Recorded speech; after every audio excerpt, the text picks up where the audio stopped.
Welcome to the Benning Report's Year in Review show. Coming up in this edition, an area resident received the military's highest honor. And we revisit the instructors from our Ranger School series. Later, the cast of Fury visits Fort Benning.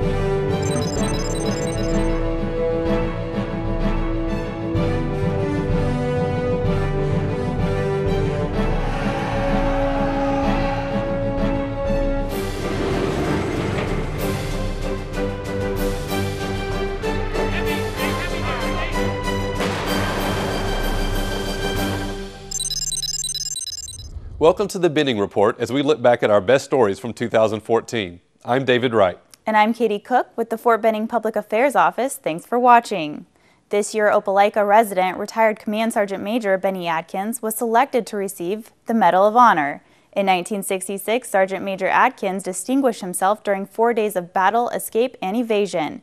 We had the opportunity to sit down with Sergeant Major Adkins in September prior to making his trip to Washington, D.C. Here's what he had to say. The Medal of Honor is the highest honor that Congress can bestow upon a member of the armed services. Recently selected to receive this award was Opelika resident, retired Command Sergeant Major Benny Adkins, who spoke at a press conference at the National Infantry Museum. It's going to be a humbling experience, and I want it known that I feel like the Medal of Honor belongs to those other 16 Americans were there, and especially the 5 that paid their ultimate price. Sergeant Major Adkins receives the Medal of Honor for his acts of valor during his second deployment to Vietnam in March of 1966, when his camp was overrun by the North Vietnamese. It would take a 38-hour harrowing battle, 48 hours of escape and evade, and the lives of 5 American soldiers before a successful rescue could be made.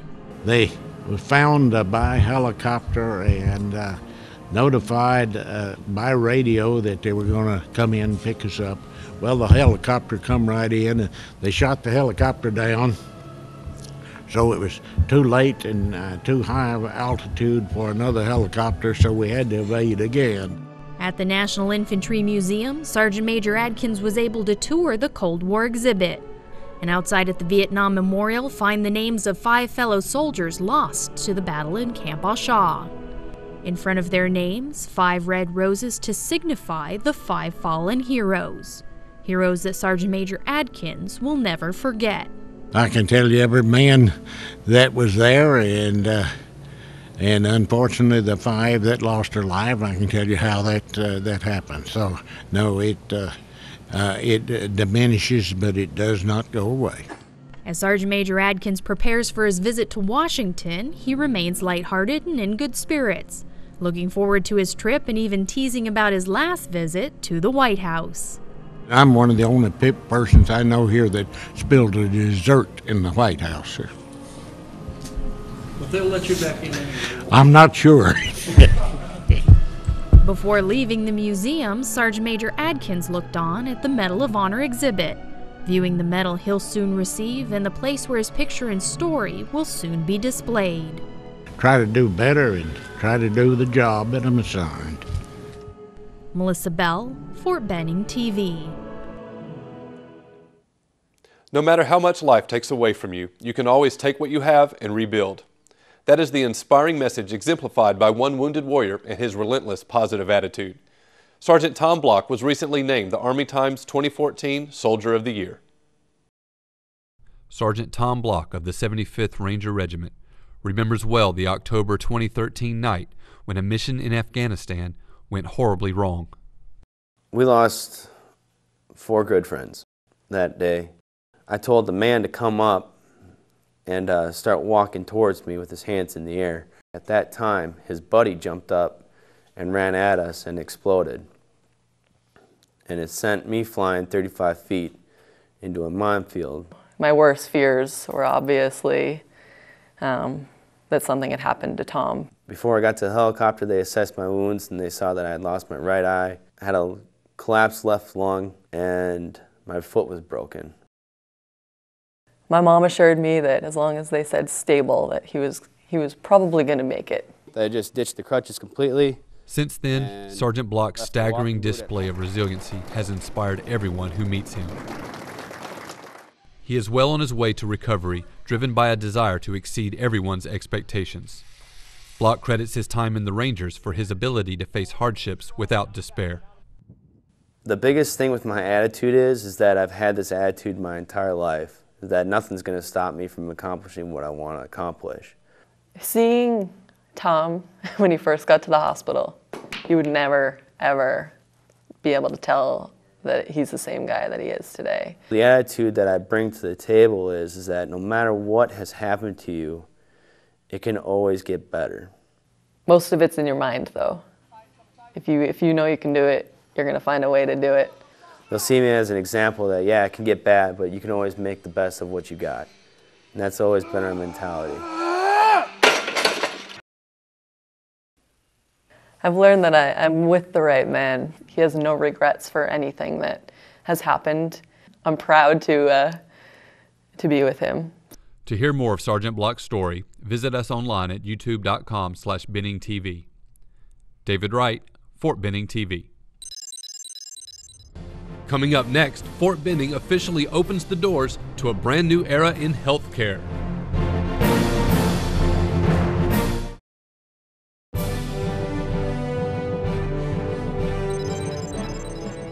When the Armor School made the move to Fort Benning, so did thousands of priceless artifacts. So even as we remain a few years away from the National Armor and Cavalry Museum, as of January, visitors have had the opportunity to see many of these new pieces in this year's new Armor and Cavalry Gallery at the National Infantry Museum. The National Armor and Cavalry Museum has opened a new exhibit for visitors to view, learn from, and touch. With the recent move of the Armor School to Fort Benning's Maneuver Center of Excellence, it's only fitting that these artifacts made the move as well, and have found a home at the National Infantry Museum. It's more than just a motor pool. It's more than just vehicles sitting somewhere on static display that you walk by and don't give a second thought to. When you see them in the context, you see them in the dioramas, you just get a better feel for what those things were about. This 3,000-foot gallery hosts 3 primary vehicles and 4 sub-galleries that show the history of the Armor and Cavalry Force. Visitors will see a lot of artifacts. They will see an element of audio-visual pieces that have been pulled out of the National Archives for video loops, where we have taken 1840s manuals for the Cavalry branch, had them animated so that when somebody touches the touchscreen, instead of just reading a book, it'll actually come to life and have movement and action to it. Along with these interactive displays are actual tanks that served in combat, sandblasted, painted, re-engineered, and restored to look like they did in their time of use. Even placed in dioramas to give guests the full experience of the impact they made and continue to make in the United States Army. Gunner, 18, first left. The tanks we chose were primarily for the First World War, the FT-18 that we had. We have a World War II Stuart. We wanted to bring a Sherman in. Sherman's too big to get in the door frame, but the Stuart came in. It's a 14-ton vehicle. And then a Vietnam-era M113. With many more of these relics in storage, stay tuned for the next phase, as the Armor and Cavalry Heritage Foundation is currently raising funds to build an Armor and Cavalry Museum that will showcase thousands of these artifacts in storage. Melissa Bell, Fort Benning TV. The ribbon cutting of the newly constructed Martin Army Community Hospital in November marked the beginning of the next generation in healthcare for the Fort Benning community. The facilities were designed with 21st century healthcare priorities in mind to assure the Fort Benning military and veteran communities will receive top medical care. Hundreds gathered in attendance at the brand new Martin Army Community Hospital to observe military and civilian leaders officially open the facility. They were joined by relatives of the late Major General Joseph Martin, who were on hand for the ribbon cutting. This process started roughly 7 years ago with a congressional authorization to replace Martin Army Community Hospital, a hospital that's roughly 54 years old. The historic day was significant for the Martin family as they enjoyed the honor of having a second hospital named for Martin, a leader known for his work in field medicine, medical military education, and training. So now this state-of-the-art facility will continue to bear his name.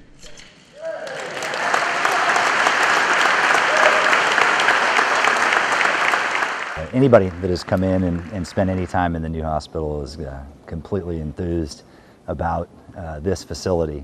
Everybody is excited. As soon as you walk in the door, you have this large open area that just makes you want to come in and stay. The new Martin Army Community Hospital benefits from sharing a number of proven design features with Fort Belvoir Community Hospital that serves the veteran community in our national capital. This hospital embraced the Department of Defense's evidence-based design concepts, increased social support, intuitive wayfinding. Every inpatient room is a single patient room and has a view to the outside. The staff is dedicated to improving the patient and visitor experience and are excited for the opportunities the expansion of the hospital's capabilities provides. The modern systems and design elements are poised to assure elite medical care for the future of our veteran community. We want to make this facility the health care of choice for all our families, our soldiers and retirees in this area. The new Martin Army Community Hospital began treating patients on November 17th. David Wright, Fort Benning TV. After the break, meet the soldiers responsible for maintaining the high standard required for training the Army's best. It's Ranger instructors on the job.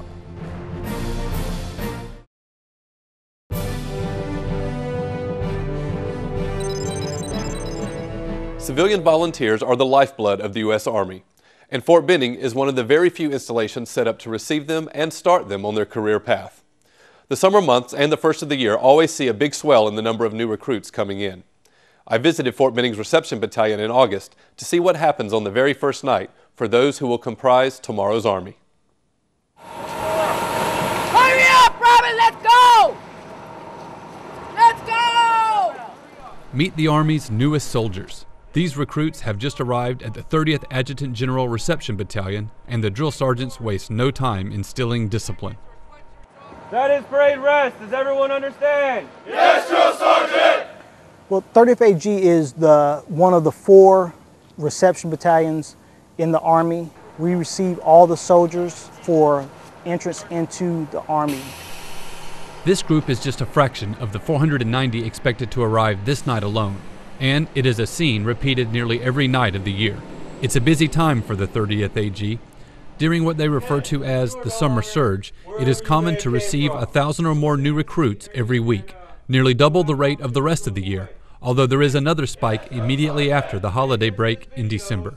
The majority of the recruits are recent high school graduates. There are some recruits that are come in that have already graduated high school or college and want to seek out that adventure or have that need or want or desire to become better than they were before. For the most part, most soldiers or recruits are high school graduates. Despite the late hour, the process of beginning their careers in the Army begins. After a quick brief on what sort of items that are restricted or forbidden, they are allowed a few minutes in these amnesty rooms to rid themselves of any contraband. As always, drill sergeants are nearby to ensure compliance and to help guide these young soldiers through the process. Before the night is over, they receive their physical training uniforms, and only then can they hit the sack and rest up for day 0 in their new life as a soldier in the U.S. Army. After an early breakfast, the first stop is the barber. They then receive their first check, which is used to pay for the haircut and acquire personal hygiene products. They are then photographed and given their ID cards, which they are expected to always keep with them. Then it's off to be fitted and issued their first Army combat uniforms, including both summer and winter items. And that is just day 0. The remaining days at the Reception Battalion are filled with medical and dental evaluations and starting up their human resources files before they leave, fully prepared to begin basic combat training. The 30th Adjutant General Reception Battalion performs its mission relentlessly, processing more than 34,000 new recruits into the Army every year. David Wright, Fort Benning TV. Rangers had quite a year in 2014, as the 75th Ranger Regiment celebrated its 30th anniversary in October, as well as the Airborne and Ranger Training Brigade selecting 31 observer advisors in November for a potential assessment that would allow female soldiers to train alongside their male counterparts in the Ranger course. Let's take a look at the Ranger instructors who teach and maintain the standard. Let's go, Ranger, hurry up. Whether it's leading by example or allowing students to make their own decisions, Ranger School puts forth some of the most elite soldiers in the Army, thanks to its training and the Ranger instructors who are there to see it through. You're going to place your hands on your chest and utilize the heels of your feet to pull yourself down. To have a Ranger tab, to me it means that you're a professional, that you want to be a leader in the Army, that you want people to recognize that you came through a school and that you wanted to do your job to the best of your ability. Fireman Gary, what are you doing? Do you have any friends? That's the RI's job, is to notice what it takes to be a good Ranger and walk through the woods when you're cold and tired and hungry and still lead men who are just the same as you. Let's go! Sergeant! Yes, Sergeant! Yes, Sergeant! Ranger instructors are hard on these students, and they're hard for a reason. There are no second chances in combat, and soldiers returning to the force as a Ranger need to display all the capabilities that will be expected from them. Let's go, Ranger. Stay off the wall. Do not touch the wall. Do not touch it. Get away from the wall. All instructors at Ranger School are Rangers themselves. They have gone through this school, endured the suck, and have been certified to teach its principles and maintain its consistency. At my level, that's all I care about. If the individuals are trained to standard, then that's what's most important, because once they get to their unit, everybody's going to be looking at them to be the subject matter expert and to have that knowledge base and to have that professionalism and to have that strength, both mentally and physically. While teaching techniques can differ, doctrine remains the same, and instructors must be exact in everything they do as they lead by example. These students, they look up to you, and they can tell if you know what you're talking about. So yeah, we are the subject matter expert here, and we got to make sure that we know our job.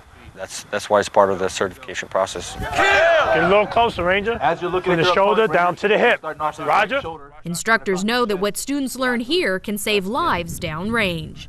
Not only what they learn about Ranger tactics, but also what they learn about themselves. Why are we taking our time, Ranger? It tells them what they can do under extreme conditions and what they can do in the future. As Ranger instructors prepare these soldiers for combat, they want to see success.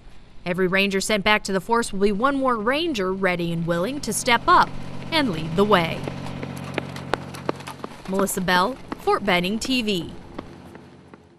The Maneuver Center of Excellence is committed to developing soldiers and leaders by providing the absolute best training possible. Nowhere is that more evident than at the Clark Simulation Center on Fort Benning, where virtual reality technology is leveraged to prepare soldiers for the modern battlefield. Representatives from the U.S. Army Program Executive Office for Simulation Training and Instrumentation, or STRI, visited Fort Benning recently for a squad overmatch study at Clark Simulation Center. The purpose of the visit is data collection, as STRI seeks feedback from squads as they go through virtual reality scenarios in the dismounted soldier training simulators. The DSTS was designed to build resiliency within soldiers by incorporating the top 11 stressors identified as contributing to post-traumatic stress disorder. The idea is to introduce these combat stressors in training so that soldiers do not freeze up on the battlefield. Bravo team, stack on the stairwell. Graduated exposure, ramping it up more and more and more, and creating as realistic a world as we can when they go out to live. And hopefully we put them in that environment where they learn from it and are experiencing realism in training. Sergeant Major Higgs says the program is being developed to address an observed gap in training and believes this technology will prove vital to building resiliency. The ability to understand the human terrain is vital, and so developing advanced situational awareness skills is an important element to the squad overmatch study. Trainers control game avatars, allowing soldiers to engage in tactical questioning and to pick up on nonverbal cues. No, I did not take this building. I was outside. Squads then headed out to the Combined Arms Combat Training Facility to apply these tactics to a field exercise using interactive targetry. Video projections of actor-controlled avatars allow for live dialogue and ASA application. I have reason to believe you're not being truthful with me right now. No, please, I am just cooking dinner for family. These targets are also equipped with weapon sensors similar to laser tag, which grant the capacity for these encounters to go kinetic if needed.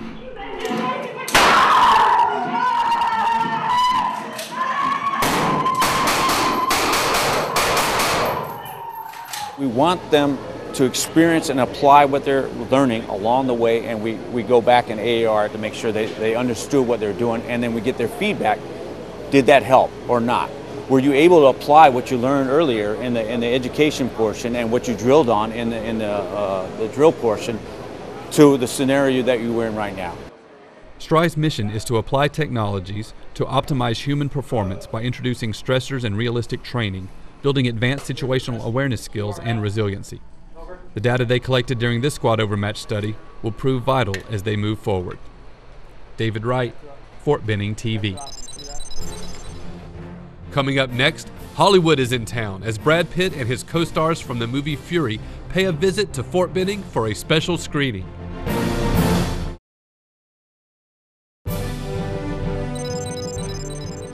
In October, Hollywood took a break from the silver screen to pay a visit to soldiers and to show the movie Fury on post. Take a look back as real heroes meet Hollywood A-listers who play heroes on TV. Fort Benning soldiers had a rare treat as cast members from the movie Fury held a special screening in their honor. There to meet with soldiers was director David Ayer, Brad Pitt, Shia LaBeouf, Michael Pena, and Logan Lerman. We talked about this, early on in the shoot. Wouldn't this be great if we could do this? We had so much respect, It became very important to us, so it's everything to be here today, and it's the ultimate response for the film. The movie Fury portrays the heroic actions of a World War II tank crew and the bonds of brotherhood they forged during the horrors of war. What do you want to do? You want to sit here? We're going to hold this crossroad. You want to sit here, crossroad. hold off the SS Battalion? No, it's not what I want to do, but it's what we're doing. In my research and talking to the veterans and talking to the guys and talking to guys who go downrange today, in my own experience, it's really about the guys. And that's what this film is it's a day in the life of a military unit, day in the life of 5 guys, a tank crew, just trying to stay alive in real bad circumstances. Best job ever. Best job ever. Best job ever. I hadn't seen a film that really got into and dissected a tank crew, the life of a tank crew. But more than that, it was just like family, the story about a family in dealing with the horrors of war, and it didn't sugarcoat it in any way for me, and so I said yes, and then it became like 3 months of just preparation, of training and getting to understand as tourists what a little bit of what these guys put forth as far as body and mind, and it was a profound experience. Working with these tanks, every day being in them, seeing how extremely dangerous they are and how hard it was to work in those conditions, it's really humbling to think about what those men went through. And those men and women are why the cast of Fury came to Fort Benning, the home of the infantry and the home of the armor, where soldiers had a chance to show them the technology and tanks of today, even giving Brad Pitt a tour of the M1A2 Abrams. Is this sword moving or no? No, it's just a camera. Stay right behind me. He's way over there. Is it? Okay. Yeah.